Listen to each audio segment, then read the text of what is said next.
सूर्य देवता की जय, अदिति कश्यप नंदन की जय। आइए आज के वीडियो में हम रविवार व्रत कथा का श्रवण करेंगे। एक वृद्ध महिला थी। उसका नियम था कि प्रत्येक रविवार को सवेरे ही स्नान आदि कर घर को गोबर से लीपकर भोजन तैयार करती और सूर्य देव की पूजा करने के बाद एक समय भोजन करती थी। रविवार का व्रत करने से उसका घर अनेक प्रकार के धन धान्य से पूर्ण था। श्री हरि की कृपा से उसके घर में किसी प्रकार का विघ्न या दुख नहीं था। सब प्रकार से घर में आनंद रहता था। कुछ दिन बीत जाने पर उसकी पड़ोसन, जिसकी गऊ का गोबर वह लाया करती थी, वह विचार करने लगी कि यह वृद्धा सर्वदा मेरी गऊ का गोबर ले जाती है, इसलिए वह अपनी गऊ को अपने घर के भीतर बांधने लग गई। इस कारण बुढ़िया गोबर ना मिलने से रविवार के दिन अपने घर को ना लीप सकी। तब उसने ना तो भोजन बनाया और ना भगवान को भोग ही लगाया, ना स्वयं ही उसने भोजन किया। इस प्रकार उसे निराहार व्रत किए रात्रि हो गई। वह भूखी प्यासी ही सो गई। रात्रि ने भगवान ने उसे स्वप्न में दर्शन दिए और भोजन ना बनाने तथा भोग ना लगाने का कारण पूछा। वृद्धा ने गोबर ना मिलने का कारण सुनाया। तब भगवान ने कहा कि माता, हम तुमको ऐसी गऊ देते हैं जिससे सभी इच्छाएं पूर्ण होती हैं। स्वप्न में ऐसा वरदान देकर भगवान अंतर ध्यान हो गए। जब वृद्धा की आंख खुली तो वह देखती है कि आंगन में एक अति सुंदर गऊ और बछड़े बंधे हुए हैं। वह गऊ और बछड़े को देखकर अति प्रसन्न हुई और उनके घर के बाहर बांध दिया और वहीं खाने को चारा डाल दिया। जब उसकी पड़ोसन ने बुढ़िया के घर के बाहर एक अति सुंदर गऊ और बछड़े को देखा तो द्वेष के कारण उसका हृदय जल उठा। जब उसने देखा कि गऊ ने सोने का गोबर किया है, तब वह उस गऊ का गोबर ले गई और अपनी गऊ का गोबर उसकी जगह पर रख गई। वह प्रतिदिन ऐसा ही करती रही और सीधी साधी बुढ़िया को इसकी खबर तक नहीं होने दी। भगवान सूर्यदेव ने देखा कि चालाक पड़ोसन के कर्म से बुढ़िया ठगी जा रही है, अतः उन्होंने संध्या के समय अपनी माया से बड़े जोर से आंधी चला दी। इससे बुढ़िया ने अंधेरे के भय से अपनी गऊ के घर के भीतर बांध लिया। प्रातः काल उठकर जब वृद्धा ने देखा कि गऊ ने सोने का गोबर दिया है तो उसके आश्चर्य की सीमा ना रही और वह प्रतिदिन गऊ को घर के भीतर ही बांधने लगी। अब पड़ोसन को सोने का गोबर उठाने का दांव नहीं चलता था। वह ईर्ष्या और डाह से जल उठी। कुछ और उपाय न देख पड़ोसन ने उस देश के राजा की सभा में जाकर कहा, महाराज, मेरे पड़ोस में एक वृद्धा के पास ऐसी गऊ है जो आप जैसे राजाओं के ही योग्य है। वह नित्य सोने का गोबर देती है। आप उसे सोने से प्रजा का पालन करिए। वह वृद्धा इतने सोने का क्या करेगी? राजा ने यह बात सुन अपने दूतों को वृद्धा के घर से गऊ लाने की आज्ञा दी। वृद्धा प्रातः ईश्वर को भोग लगा भोजन ग्रहण करने ही जा रही थी कि राजा के कर्मचारी गऊ खोल कर ले गए। वृद्धा काफी रोई चिल्लाई, किंतु राज्य कर्मचारियों के समझ कोई क्या करता। उस दिन वृद्धा गऊ के वियोग में भोजन ना खा सकी। रात भर रो रो कर ईश्वर से गऊ को पुनः पाने के लिए प्रार्थना करती रही। उधर राजा गऊ को देखकर बहुत प्रसन्न हुआ, लेकिन सुबह जैसे ही वह उठा, सारा महल गोबर से भरा दिखाई देने लगा। राजा यह देख घबरा गया। रात्रि में राजा को स्वप्न में भगवान ने कहा कि राजा, यह गऊ वृद्धा को लौटाने में ही तेरी भलाई है।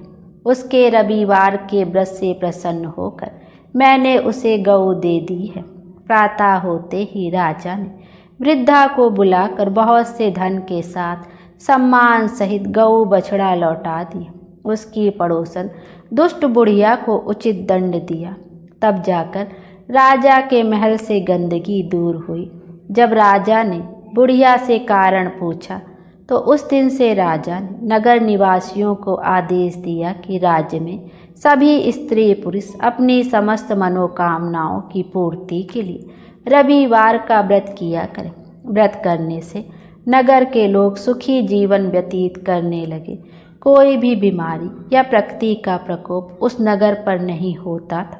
सारी प्रजा सुख से रहने लगी। बोलिए सूर्य देव की जय। आइए अब हम भी भगवान गणेश का ध्यान करते हुए अखुरस संकष्टी चतुर्थी व्रत कथा का श्रवण करते हैं। बोलिए गणेश जी महाराज की जय।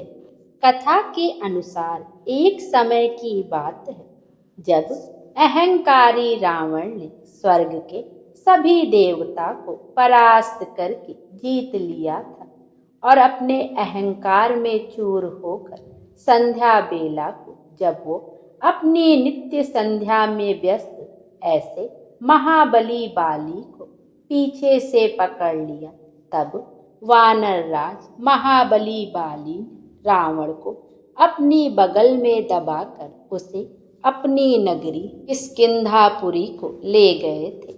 रावण महाबली बाली के बाहुपास में फंसा हुआ तिलमिला रहा था।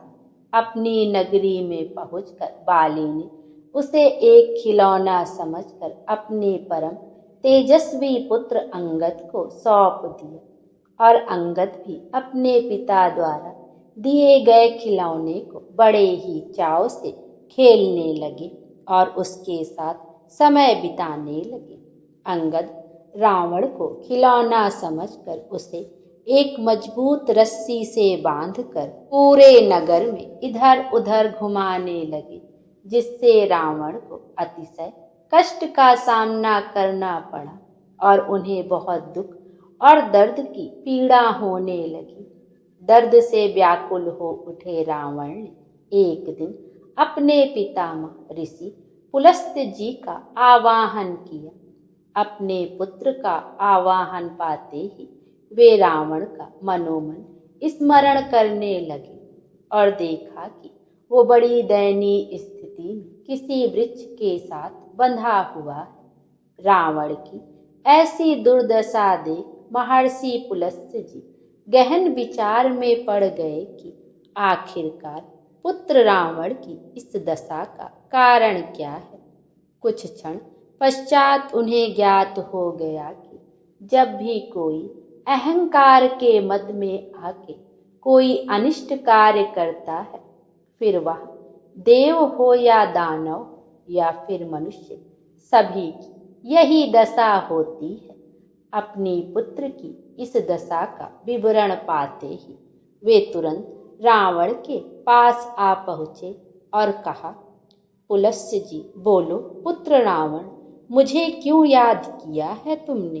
रावण, पितामह, मैं आपको मेरी दशा देखकर यह पता चल गया होगा कि मैंने आपको क्यों याद किया है। मेरी रक्षा करें पितामह, इस नगरी के नगरवासी मुझे अत्यंत कष्ट दे रहे हैं और मुझे धिक्कार रहे हैं।